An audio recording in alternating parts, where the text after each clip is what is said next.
శ్రీ గణేశాయ నమః. నమస్కారం భక్తులారా. ఈరోజు మనం అత్యంత శక్తివంతమైన కాళికాదేవి యొక్క మహామంత్రం గురించి తెలుసుకుందాం. శుక్రవారం రోజు కాళికామాతాని భక్తి శ్రద్ధలతో ఆరాధిస్తే భయం, దుష్టశక్తుల ప్రభావం, శత్రుబాధలు తగ్గి ధైర్యం, ఆత్మవిశ్వాసం కలుగుతాయని భక్తుల విశ్వాసం. ఈరోజు మనం జపించబోయే మంత్రం శత్రు నివారణగా ఉపయోగపడుతుంది. కాళికాదేవి ఆదిపరాశక్తి స్వరూపిణి. ఆమె కాలాన్ని కూడా జయించిన మహాశక్తి. భక్తులను కాపాడుతూ వారి జీవితంలో ఉన్న అడ్డంకులను తొలగిస్తుందని పురాణాలు చెబుతున్నాయి. శుక్రవారం రోజు ఉదయము లేదా సాయంత్రం స్నానం చేసి శుభ్రమైన వస్త్రాలు ధరించి కాళికాదేవి చిత్రపటం ముందు దీపాన్ని వెలిగించి ఎరుపు లేదా నల్లని పుష్పాలను సమర్పించి అమ్మవారిని ధ్యానించాలి. అమ్మవారి ధ్యాన శ్లోకాన్ని 3 మార్లు పఠించండి. కాళికాం కరాల వదనాం ఖడ్గముండాధరాం శివాం దివ్యరూపాం మహాదేవీం నమామి భక్తవత్సలాం. కాళికాం కరాల వదనాం ఖడ్గముండధరాం శివాం దివ్యరూపాం మహాదేవీం నమామి భక్తవత్సలాం. కాళికాం కరాల వదనాం ఖడ్గముండధరాం శివాం దివ్యరూపాం మహాదేవీం నమామి భక్తవత్సలం.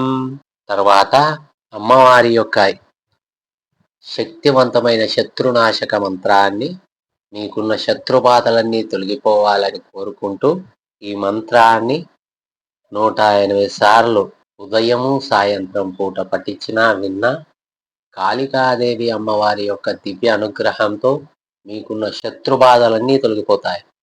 భూత ప్రేత పిశాచాలు మీ దరికి రావు. మీకు ఆత్మవిశ్వాసము మరియు ధైర్యాన్ని ప్రసాదిస్తుంది కాళికాదేవి. కనుక ఈ మంత్రాన్ని వినండి, పఠించండి. కాళికాదేవి యొక్క దివ్య అనుగ్రహానికి పాత్రలు.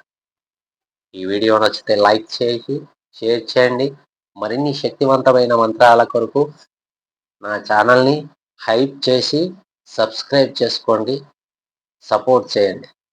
ఇప్పుడు సంఖ్యానుసారంగా కాళికాదేవి యొక్క శత్రునాశక మంత్రాన్ని పఠిద్దాం.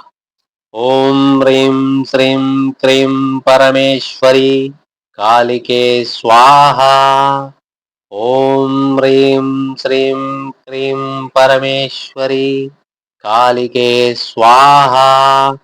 ఓం హ్రీం శ్రీం క్రీం పరమేశ్వరి కాళికే స్వాహ. ఓం హ్రీం శ్రీం క్రీం పరమేశ్వరి కాళికే స్వాహ. ఓం హ్రీం శ్రీం క్రీం పరమేశ్వరి కాళికే స్వాహ. ఓం హ్రీం శ్రీం క్రీం పరమేశ్వరి కాళికే స్వాహ. ఓం హ్రీం శ్రీం క్రీం పరమేశ్వరి కాళికే స్వాహ. ఓం హ్రీం శ్రీం క్రీం పరమేశ్వరి కాళికే స్వాహ. ఓం హ్రీం శ్రీం క్రీం పరమేశ్వరి కాళికే స్వాహ. ఓం హ్రీం శ్రీం క్రీం పరమేశ్వరి కాళికే స్వాహ. ఓం హ్రీం శ్రీం క్రీం పరమేశ్వరి కాళికే స్వాహ. ఓం హ్రీం శ్రీం క్రీం పరమేశ్వరి కాళికే స్వాహ. ఓం హ్రీం శ్రీం క్రీం పరమేశ్వరి కాళికే స్వాహ. ఓం హ్రీం శ్రీం క్రీం పరమేశ్వరి కాళికే స్వాహ. ఓం హ్రీం శ్రీం క్రీం పరమేశ్వరి కాళికే స్వాహ. ఓం హ్రీం శ్రీం క్రీం పరమేశ్వరి కాళికే స్వాహ. ఓం హ్రీం శ్రీం క్రీం పరమేశ్వరి కాళికే స్వాహ. ఓం హ్రీం శ్రీం క్రీం పరమేశ్వరి కాళికే స్వాహ. ఓం హ్రీం శ్రీం క్రీం పరమేశ్వరి కాళికే స్వాహ. ఓం హ్రీం శ్రీం క్రీం పరమేశ్వరి కాళికే స్వాహ. ఓం హ్రీం శ్రీం క్రీం పరమేశ్వరి కాళికే స్వాహ. ఓం హ్రీం శ్రీం క్రీం పరమేశ్వరి కాళికే స్వాహా.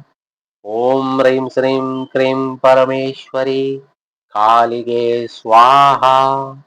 ఓం హ్రీం శ్రీం క్రీం పరమేశ్వరి కాళికే స్వాహా. ఓం హ్రీం శ్రీం క్రీం పరమేశ్వరి కాళికే స్వాహా. ఓం హ్రీం శ్రీం క్రీం పరమేశ్వరి కాళికే స్వాహా. ఓం హ్రీం శ్రీం క్రీం పరమేశ్వరి కాళికే స్వాహా. ఓం హ్రీం శ్రీం క్రీం పరమేశ్వరి కాళికే స్వాహా. ఓం హ్రీం శ్రీం క్రీం పరమేశ్వరి కాళికే స్వాహా. ఓం హ్రీం శ్రీం క్రీం పరమేశ్వరి కాళికే స్వాహా. ఓం హ్రీం శ్రీం క్రీం పరమేశ్వరి కాళికే స్వాహా. ఓం హ్రీం శ్రీం క్రీం పరమేశ్వరి కాళికే స్వాహా. ఓం హ్రీం శ్రీం క్రీం పరమేశ్వరి కాళికే స్వాహా. ఓం హ్రీం శ్రీం క్రీం పరమేశ్వరి కాళికే స్వాహా. ఓం హ్రీం శ్రీం క్రీం పరమేశ్వరి కాళికే స్వాహా. ఓం హ్రీం శ్రీం క్రీం పరమేశ్వరి కాళికే స్వాహా. ఓం హ్రీం శ్రీం క్రీం పరమేశ్వరి కాళికే స్వాహా. ఓం హ్రీం శ్రీం క్రీం పరమేశ్వరి కాళికే స్వాహా. ఓం హ్రీం శ్రీం క్రీం పరమేశ్వరి కాళికే స్వాహా. ఓం హ్రీం శ్రీం క్రీం పరమేశ్వరి కాళికే స్వాహా. ఓం హ్రీం శ్రీం క్రీం పరమేశ్వరి కాళికే స్వాహా.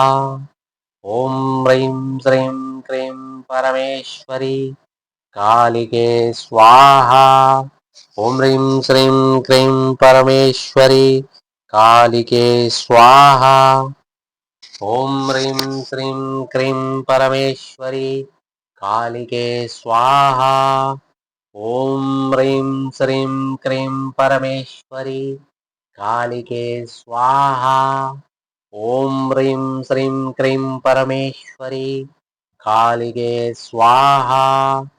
ఓం హ్రీం శ్రీం క్రీం పరమేశ్వరి కాళికే స్వాహా.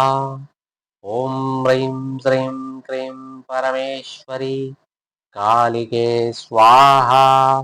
ఓం హ్రీం శ్రీం క్రీం పరమేశ్వరి కాళికే స్వాహా.